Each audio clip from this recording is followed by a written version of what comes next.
Hello guys and welcome back to another video and this is episode number 2 of the Formula 1 race review for the 2024 season.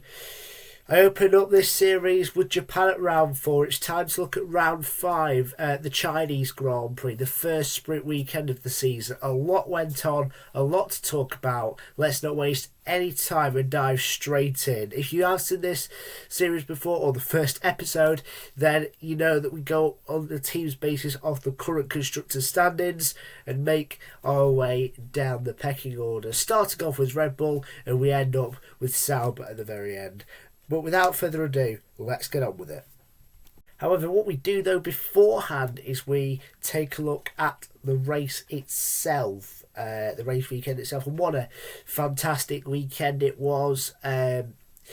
A lot of surprises, wet weather in that sprint qualifying session that Lando Norris grabbed pole position, by the way. You'd be surprised to hear no Max Verstappen on the front row. It was Lando Norris and Lewis Hamilton with Fernando Alonso in third. Max Verstappen, the lowest he's ever started in a sprint race, from fourth.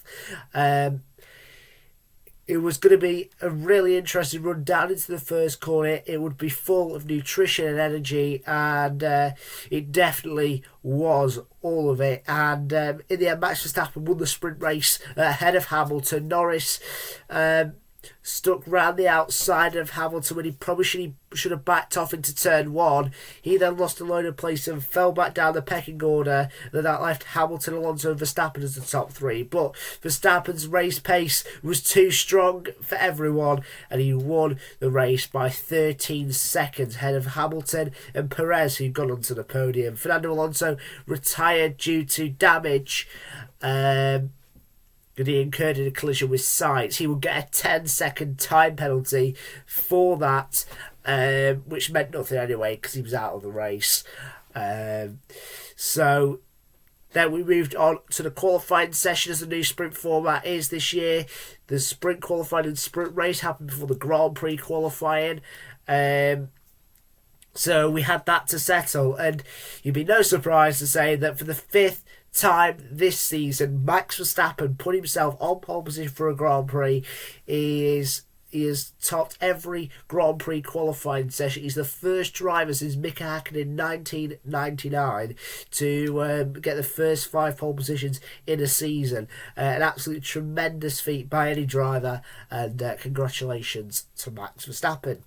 He qualified in front of Sergio Perez. The big shot though was Lewis Hamilton out in Q1, 18th. He made a mistake into turn 14. He couldn't get the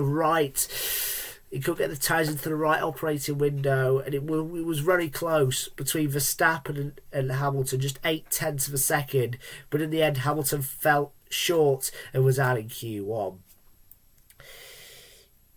Into the Grand Prix itself, and Max Verstappen won the race. He finished ahead of Lando Norris, who did a fantastic job in finishing in second position. Sergio Perez completed the podium places. Charles Leclerc and Carlos Sainz were 4th and 5th for Ferrari. In a race where they seemingly struggled, they delivered well.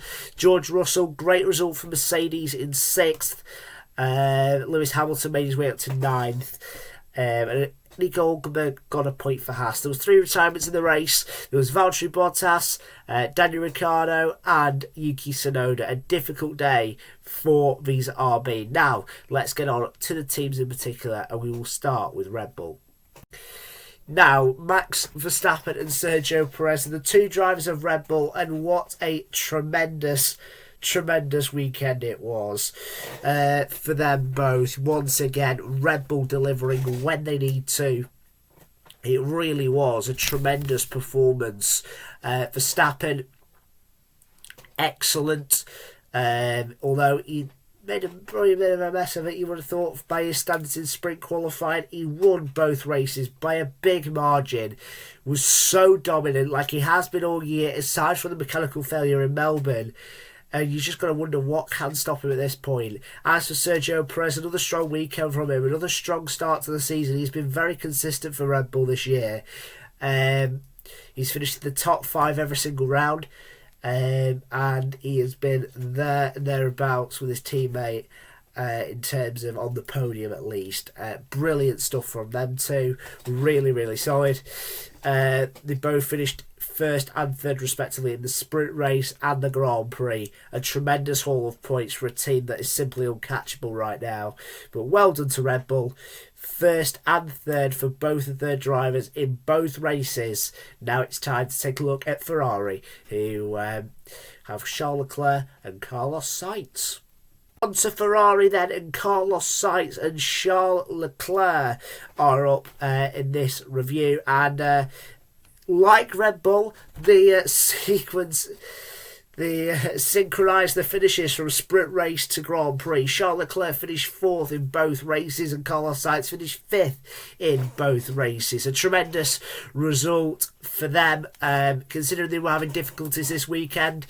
The fact they've managed to come away with decent finishes, top 5 finishes in each, is a good points haul over McLaren. Lando Norris did have a good Grand Prix, but let it slip a bit in the sprint. So when you consider all that, and Lando started on pole in the sprint, there are points gained there. I think Charles Leclerc has been very consistent once again. Carlos Sainz was consistent, just not at his teammates' level this weekend, certainly not in terms of race pace, but still a great weekend for Ferrari. And they'll hope to move into Miami and try and catch Red Bull, but that is seemingly an impossible task at the moment, especially Max Verstappen. Now it is the turn of the papaya-coloured team in McLaren. McLaren have had a great weekend. In truth, Oscar Piastri and Lando Norris here, both into the top 10 of each qualifying session. Piastri qualified 8th in the sprint and 5th in the Grand Prix. Lando qualified on pole for the sprint and 4th for the Grand Prix. He finished 6th in the sprint, 2nd in the Grand Prix. Did Lando Norris, and Piastri finished 7th in the sprint and finished in 8th place in the Grand Prix. And what a tremendous weekend for Lando Norris. Super quick all weekend. Really had great pace, wet or dry. And when it came down to it, he was just that much quicker than his teammate. And he finished ahead of Perez over 56 laps. That's a tremendous achievement from him. McLaren played the strategy perfectly. And yeah, really good from Norris. As for Piastri, development weekend for him. He's never raced at this circuit before in Formula 1, and to come away with 2 points finishes is still strong. He got to get to really grips with the tyre degradation around this circuit. That'll be a big learning curve for him going forward. Still points finishes. Yes, he was off his teammate, but his teammate is far more experienced, and Oscar is still in a learning stage of his career, and he is picking up results. So as far as he would like to be beating his teammate, it's not a bad weekend by any stretch. He can definitely develop. Now on to Mercedes now, and George Russell and Lewis Hamilton. Very mixed results for both across the weekend. George Russell knocked out in sprint qualifying, ended up getting the last point in the sprint race in 8th. Lewis starting on the front row and maintaining 2nd place in the sprint race. And Lewis did lead a large portion of that sprint. As for the Grand Prix, though, George got into Q3. Lewis didn't. Lewis was out in Q1, 10 places below his teammates. And in the race, George finished 6th and Lewis finished 9th. It is every single Grand Prix this season that when they finished, George Russell has finished ahead of Lewis Hamilton. As for Lewis, a really good sprint race, in truth. Was really quick. Just not quick enough to manage Max. He kept ahead of Perez well. He built up that gap well enough. Obviously, Perez was hindered by being in that DRS train with Alonso, Sainz and Leclerc. But in truth of it, he did well. He recovered well in the Grand Prix. When the tyres finally worked for him, it paid off. George Russell, he managed to get double points finish, so that's what you're going to credit him for there.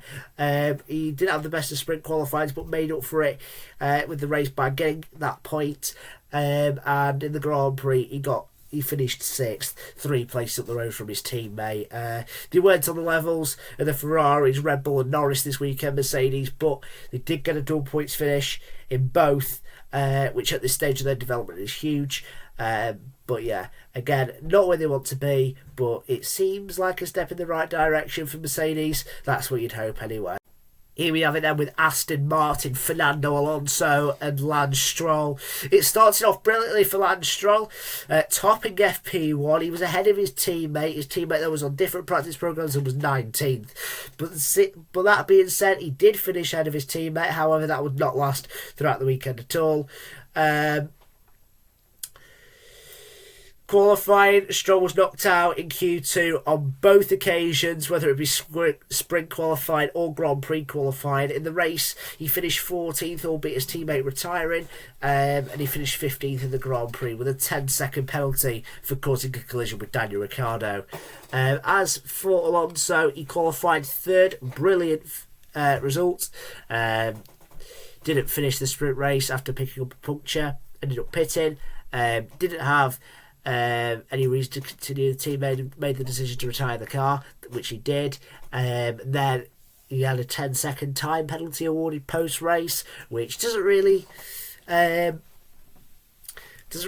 that much to him when all said and done, because he's retired from the race and he's got a 10-second penalty, so he's not finished in the points either way. He's not getting anything from that, and he's not had anything taken away from him either. So a bit of a weird one, that. But in the race, he finished in the points. He made some brilliant overtakes coming through when his strategy wasn't the best. He still got the maximum out of that car, which is a lot more that can be said for Lance Stroll. Another difficult weekend for the Canadian, another good weekend for Fernando, and again, we could be touching this every race weekend. You would expect Fernando to be clear of Lance Stroll, but you would expect Lance Stroll to be fighting in the points, and at the moment he is failing to do so. So big times for him, big times for Aston Martin, but overall I think be a little bit disappointed with how this weekend's turned out. Now we turn on to Visa RB, who will be another team that will be disappointed with how this weekend's turned out. Now we turn our attention to Visa RB. I put the light on because it's getting a little bit dark due to cloudy weather outside. Anyhow, Visa RB with Yuki Tsunoda and Daniel Ricciardo. A difficult weekend for Yuki. Both RBs outside the top 10 in all three sessions. Tsunoda qualified 19th in both races, whether it be sprint or Grand Prix. Daniel Ricciardo got into Q2 in both of them, out-qualified his teammate in both. That's credit to him, it has to be said. Sprint qualified 14th, qualified 12th the Grand Prix.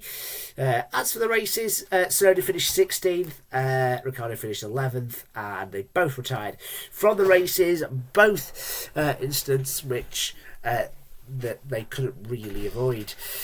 The disappointing weekend really for Visa RB, or Visa Cash App RB, whatever you want to call them. Tsunoda got tagged round by Kevin Magnussen. Ricciardo got hit in the rear from Lance Stroll, causing him floor damage, which caused him to retire. So with that, Ricciardo felt a bit bitter that Lance Stroll wasn't really accepting any responsibility for that. He did get a penalty, Lance Stroll, but Ricciardo would not escape without a penalty. Not for that incident, but for overtaking Nico Hülkenberg under the safety car. Unlike Daniel Ricciardo and Fernando Alonso's instance, they were treated differently, in the sense that Daniel Ricciardo was handed a 10-second penalty. This is what he said in the FIA document. He did say that he would be handed a 10-second time penalty. However, because of his retirement, keynote here, Fernando also retired, that he would instead be handed a 3-place grid penalty in Miami. So a bit controversial there and a bit harsh on Daniel, it seems, but that's the decision that's been made. Obviously, Ricciardo and Visa RB do have the right to appeal that, it must be said, but as it stands, that is the way things are at the moment. Difficult weekend for Tsunoda. The first time this season that Ricciardo's actually been quicker than Tsunoda. Again, that has to be said. Ricciardo is experienced and a race winner at Shanghai. Tsunoda isn't, but at the end of the day, both got the same result out of it. So a difficult weekend for both, and they'll be looking forward to Miami to try and rectify the wrongs from this weekend. On to Haas now, and Nico Hülkenberg and Kevin Magnussen, one of the most experienced lineups on the Formula One grid. Both had a strong practice, 5th and 6th. It was looking like it was on the up, and the sprint qualifying delivered for them both in the Q2, but mixed results. Hülkenberg 19th, Magnussen 10th. No points in the top 8, handy points in the sprint. Hülkenberg, though, got into Q3 for the Grand Prix qualifying, while Kevin Magnussen was knocked out in Q1. Magnussen finished 16th, albeit with a 10-second penalty for his collision with Yuki Tsunoda. And Nico Hülkenberg got a point for Haas in 10th place. I think a good solid weekend for Haas. They got a point out of the weekend, and you know, they can very much take that. They capitalised on one of the top 5 team cars in Stroll not being inside the top 10, and that could be a huge point come the end of the season. Magnussen did have a good start to the weekend, but it tailed away towards the end, and his crash was unfortunately he was found guilty of. So an alright weekend for Haas. They'll be heading to home soil next in Miami, where I'm sure they'll be hoping for better. And hopefully something to build off. But yes, 10th and 16th of the Grand Prix for Hülkenberg and Magnussen respectively. Now we turn our attention to Williams. Now we've got Williams and Alex Albon and Logan Sargeant. Both drivers with a difficult start to the weekend in the sprint qualifying. 18th and 20th for Albon and Sargeant respectively. In the sprint race it was 17th and 18th. Albon 17th, Sargeant 18th. It will be P20 again for Logan Sargeant in the main qualifying, whereas Alex Albon will get through to Q2, but it will be 14th at best for the Thailand driver. In terms of the Grand Prix itself, Alex Albon finished 12th. Logan Sargeant finished 17th. Sargeant will be awarded a 10-second time penalty as well for his involvement. He was alleged to have overtaken Nico Hülkenberg under the safety car like Ricciardo did on the exit of the pits, and Sargeant, for that matter, received the penalty and finished last of the classified drivers. Difficult weekend for Williams, it has to be said. Nothing really much more to say than that. Just didn't have any sort of pace whatsoever and wore one of the back markers this weekend. Probably the slowest car in truth. And yeah, again, another head scratcher for James Vowles and his team. Now we move on to Alpine, who are not great but slightly better fortunes than previously. Now let's see what I mean by that. Now, Ocon and Gasly. They both actually got through to Q2 in main Grand Prix qualifying. The sprint was a bit of a nightmare. Ocon finished 13th in the sprint and Gasly finished 15th. Not much to write home about there. They both got through to Q2. Both finished 11th and 13th. Ocon with 11th, Gasly with 13th.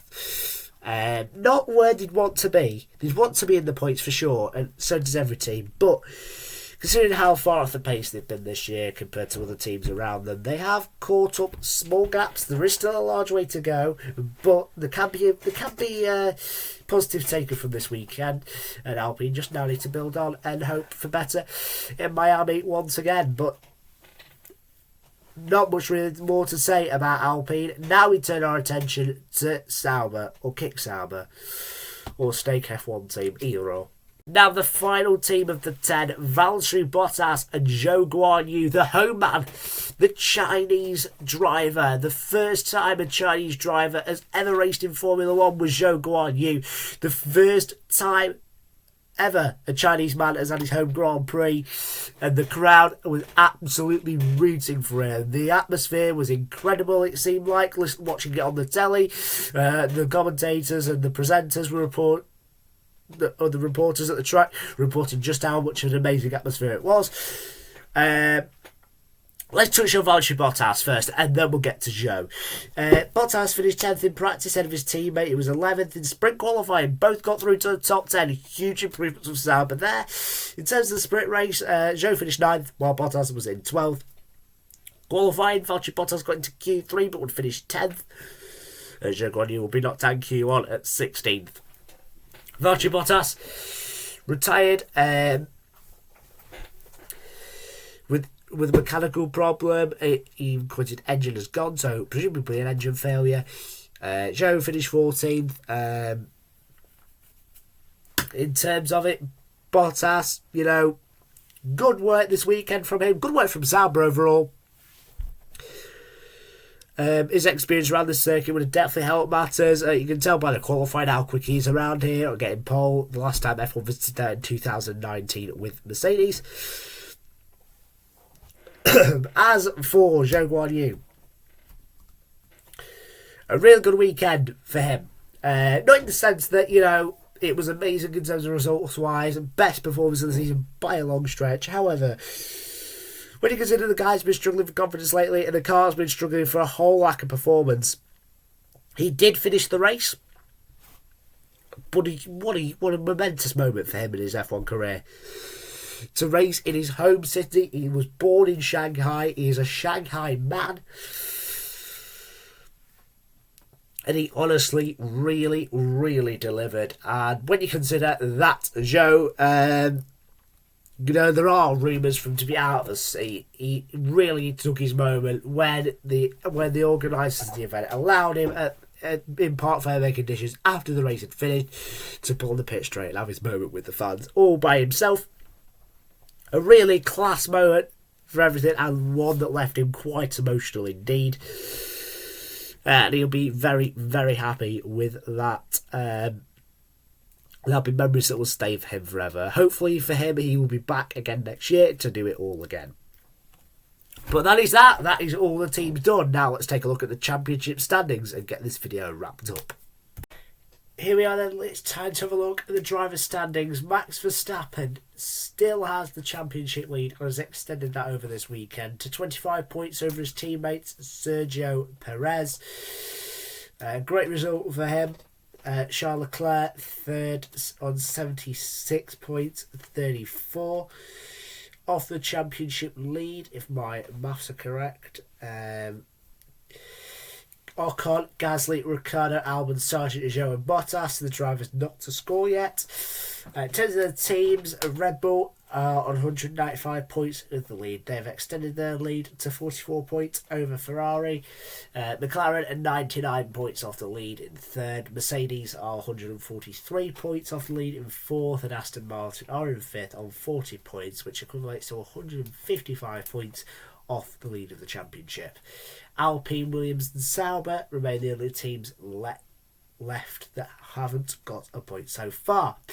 That is everything. That is it for this weekend of action. I've covered it all.